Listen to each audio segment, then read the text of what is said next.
Thank you, Tina. Thank you. I've got a prepared remark I'll read really quick.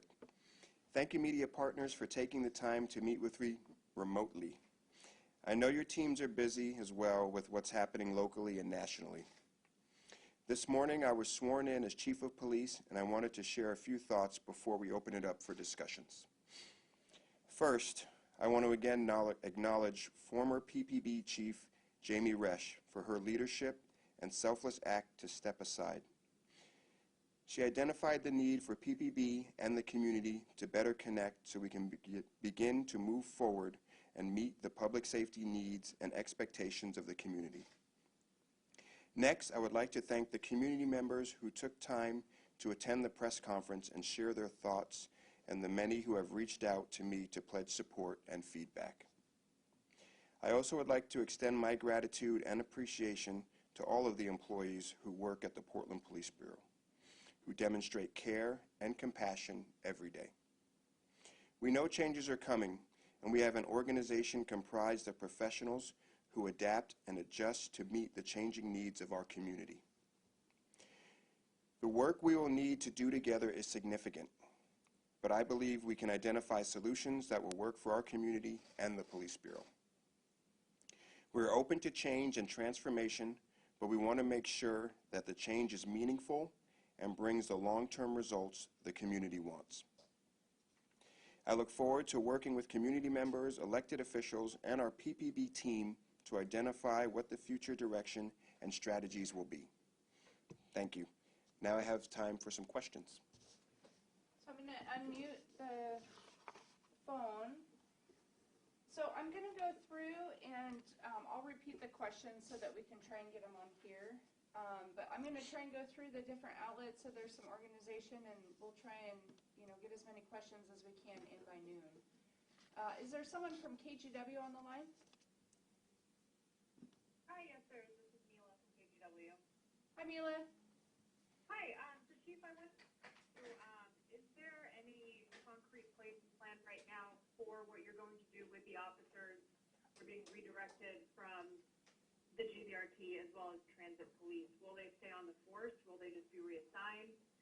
We're just looking for clarity in that department. So if we can repeat the question, or I can. Yeah. So the question was if there's any concrete direction on the officers with GVRT or some of the other units where they would be reassigned. Thanks for the question. Those officers will be reassigned somewhere within the Police Bureau. They'll remain with the Police Bureau. Those officers do great work. The calls that they go on will still need to be answered, and we'll have to figure out internally the best way to resource to manage those calls for service going forward.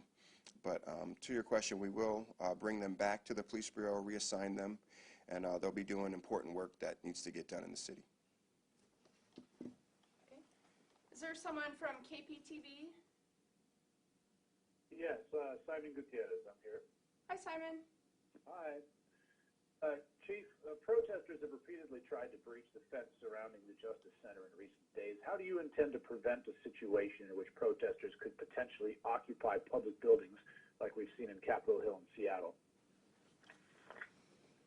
So the question was about protesters have attempted to breach the fence outside the Justice Center in recent days, and what is the plan to prevent occupation of public spaces like we've seen in Seattle? Thanks, Simon. Our goal is to protect our buildings and protect the souls that are in the Multnomah County Detention Center. There are folks in this building who we have an obligation to protect. We've got officers who've been working around the clock for 2 weeks straight who are accomplishing that mission for us. And it's an important life safety mission that we don't undertake lightly. We'll use the tools at our disposal to accomplish that mission. And yeah, the situation in Seattle is one that we definitely don't want to see here in Portland. Is there someone from the Oregonian on the line?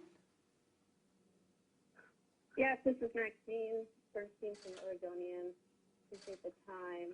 I wanted to find out if you're going to make any changes to the command staff, and also how are you going to balance the needs of your officers and the jobs they do with the increasing community and city council mayor's demands to reduce the size of the police force and cut out these specialty squads?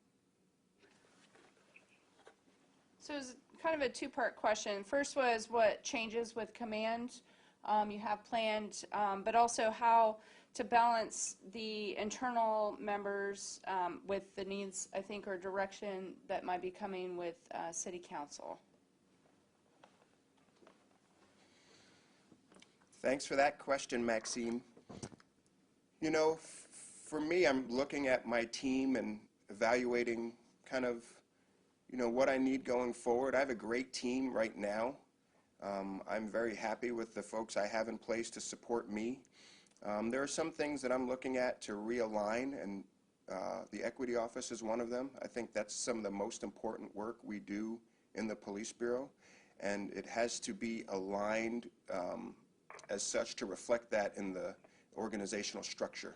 So I'm looking at bringing that kind of up into the Chief's office to report to me directly, most likely, in the very near future. And what was the second part of the question? The second part was about internal members and with the changes and how to balance that with the community and some of the decisions that are being made. Sure. Well, we'll have to see what the council's decision is, what we're left with resource-wise, and best manage those resources to align with the service we come to provide to the community. That's going to take a lot of listening, a lot of kind of realigning, looking at where the needs are, what resources we have, and we're definitely committed to doing that work, to hearing the community, and at the end of the day, providing the city of Portland with great police service. Thank you. Do we have someone from the Willamette Week on the line?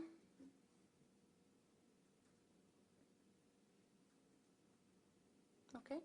How about, did I call it K2? Yes, hi, it's Joe English from K2. Can you hear me? Yes, Joe. Question about the term defunding police. That's one everybody's throwing out a lot. What does that mean to you, and what is your stand? What's your take on that? Is it necessary? So the question was defunding the police as a term that's being used. What does that mean to you?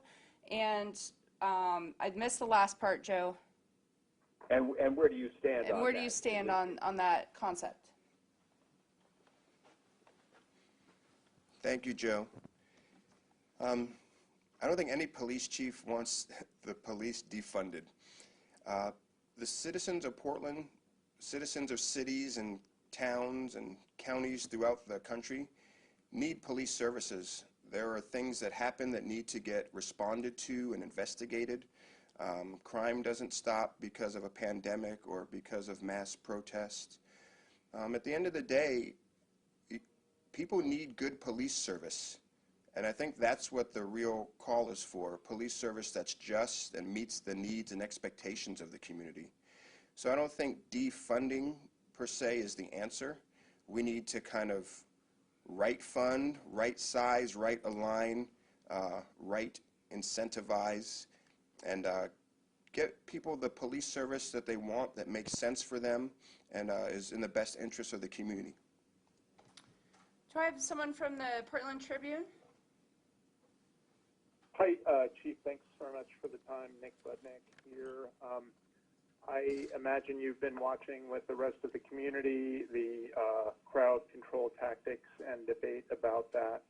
I'm wondering what your broad brush reactions are, whether you think changes need to be made, and what direction you would take them. So the question from the Tribune was about the crowd control responses, what your broad brush, I just kind of forgot what he just said, sorry. What your opinion is about what's been happening, and then what your direction would be. All right, thanks, Nick. You know, I think it's important to recognize that there are thousands of, peaceful, I don't even like to call them protesters or demonstrators, but change agents who show up, Revolution Hall. They talk, they message, they support a message of we want change, and they do it in a peaceful manner. They go to locations throughout the city, and they exercise their First Amendment rights. And there's a small group that come downtown and engage in activity that's somewhat problematic for us. But I think for me, I want to give my officers the tools to do the job. And the job we're asking them to do downtown is to protect the Justice Center.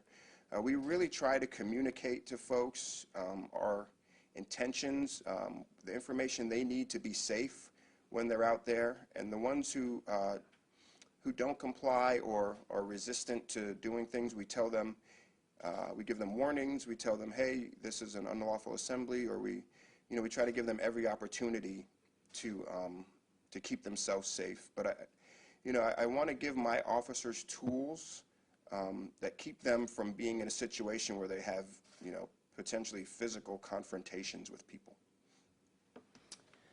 Do we have someone from the Portland Mercury? Yeah, this is Alex. Thank you. And thanks for making this opportunity available. Chief, I know you were involved in finding a program to replace Central City Concerned sobering station, Cheers, in December, I think. You were part of that team. It's something that Commissioner Hardesty has pushed for in the budget to find a replacement or something new to fill that role. I'm curious if you believe that program should be replaced, and if so, if it should be by the Police Bureau or a different entity, and what you think the best replacement for that would be. So to summarize, the chief was previously engaged in some of the conversations related to the sobering center that was previously run by Central City Concern, and they would like to know your thoughts on that program and maybe who should manage that moving forward.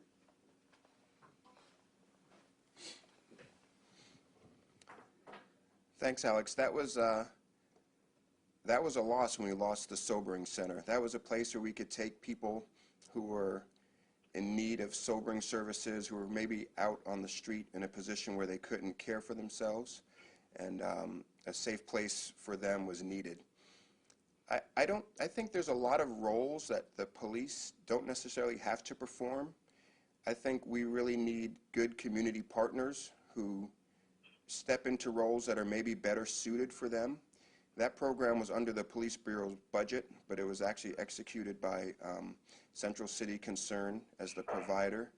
So, I think that's probably a real partnership question. Is there a service provider in the community that can step in and provide that service to give us another tool to take care of some of our most vulnerable community members? Do we have someone on the line from OPB?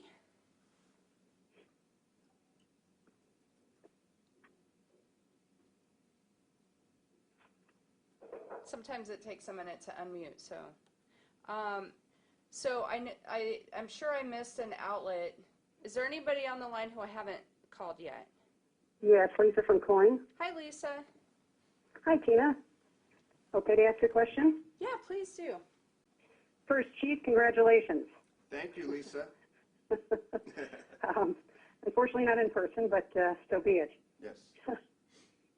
My question is, what's the biggest real change you'll make sooner rather than later that we would actually see on the street? So for the rest of the audience, what is the biggest real change that you would make sooner than later that we can see on the street?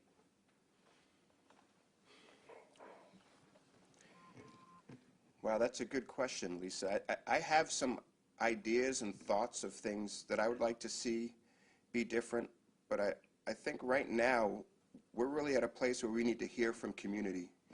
We need to really come alongside each other and talk about what things make sense.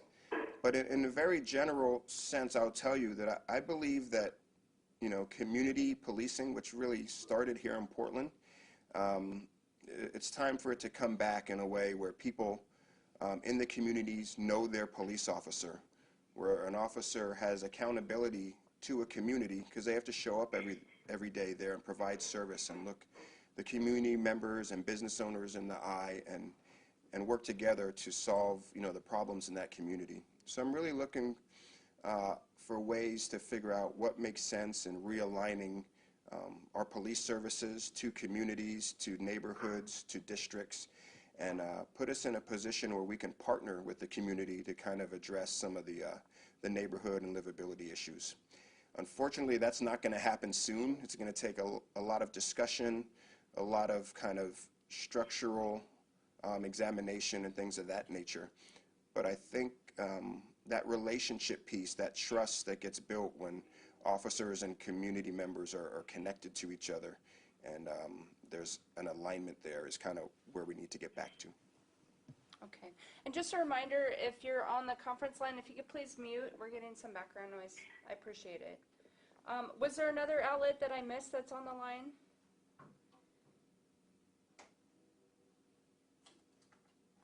Okay.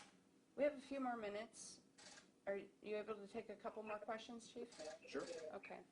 Was there another question that hasn't been asked that someone had? Yeah, I have a. Oh. Okay, I had like 3 at once. I couldn't hear though. Who? This is Maxine from the Oregonian. Hi, Max. Alex of the Mercury. Okay, we'll take Max and then we'll take Alex. And Lisa from Coin. And Lisa. And Nick. Okay.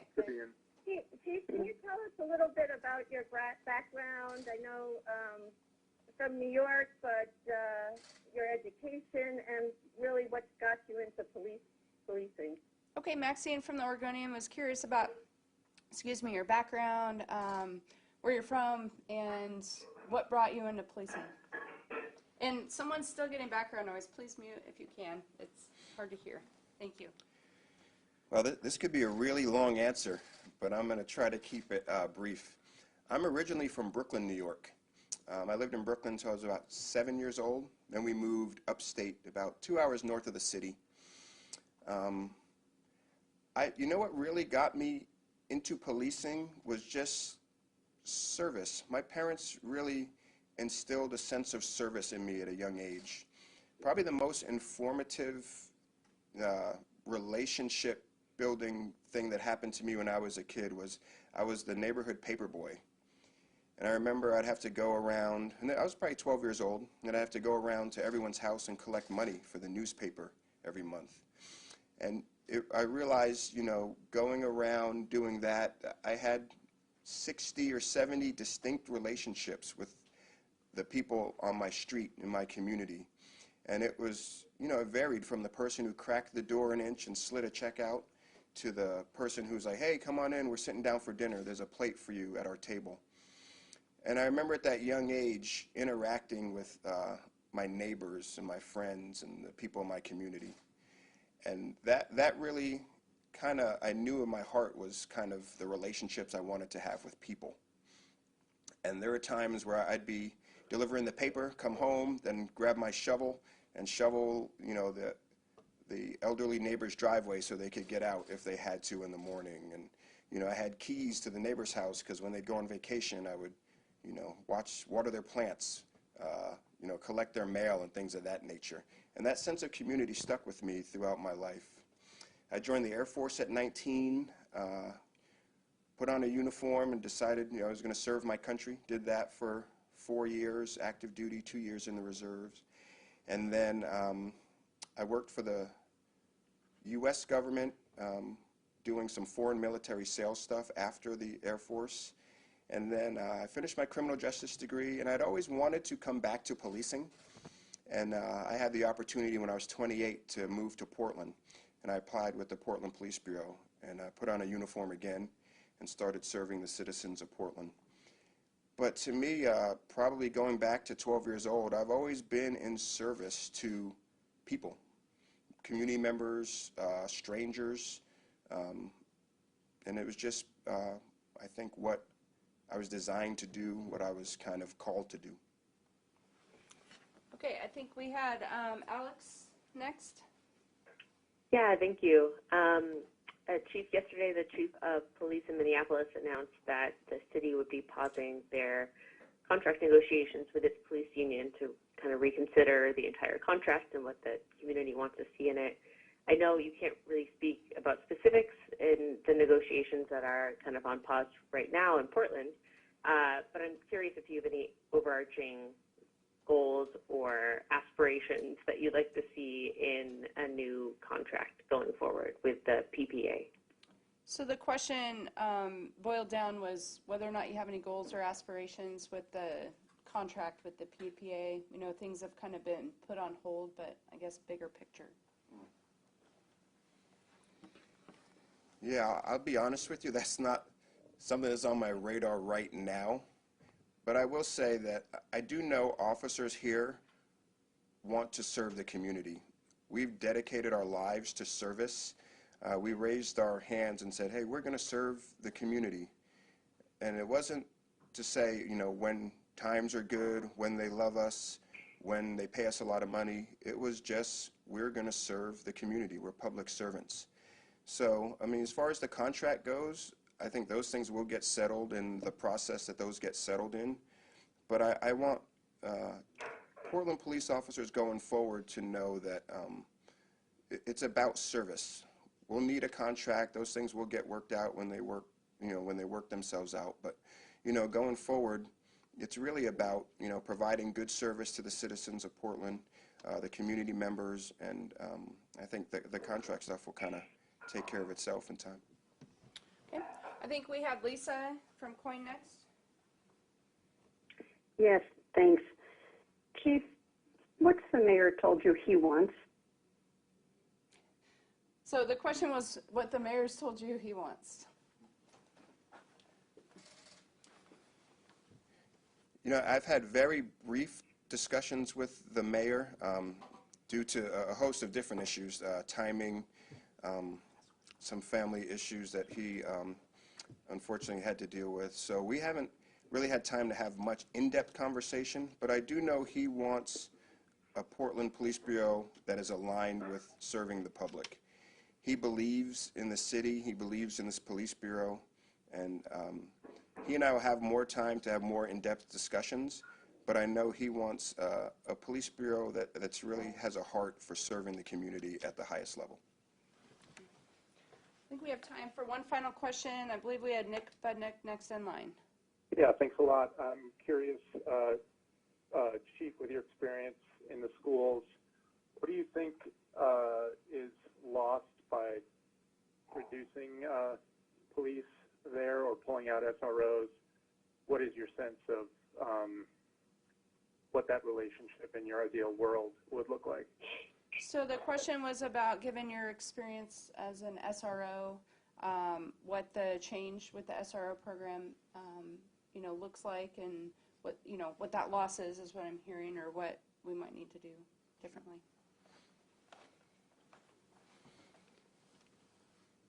You know, one of the things I came away with from my time as a school resource officer was great relationships with youth. You get to be on their turf every day, and it's different. You're in their hallways, you're in their cafeteria, you're at their football games, at their basketball games, and they see you every day. So they get a sense of who you are as a person, how you treat people. They watch you and get a sense of you. And I think it was really for me an opportunity to make connection with youth. You know, we're at a point today where that opportunity has gone away, but I don't think that's the only opportunity. I think it's important for us as a police bureau to look for other opportunities to still connect with young people, to listen to their voices, to show them really our heart and our humanity. They'll hear and see a lot about policing just on social media, on TV, or what's going on in the country right now. But to me, it's that one-on-one relationship, an opportunity to spend time with an officer that really is super impactful and informative. So we just have to look for ways where we can recapture that, and that's what we'll do going forward. I wanted to ask, just real quick, follow up on talking with the mayor. Today's the budget vote. Can you talk, I think you got this a little bit, but can you talk specifically about the budget vote and how that will impact the police? Because there's definitely been talk about shifting funds. So we had a question in the room about the budget. There's a vote today, and what that means and how that might impact police.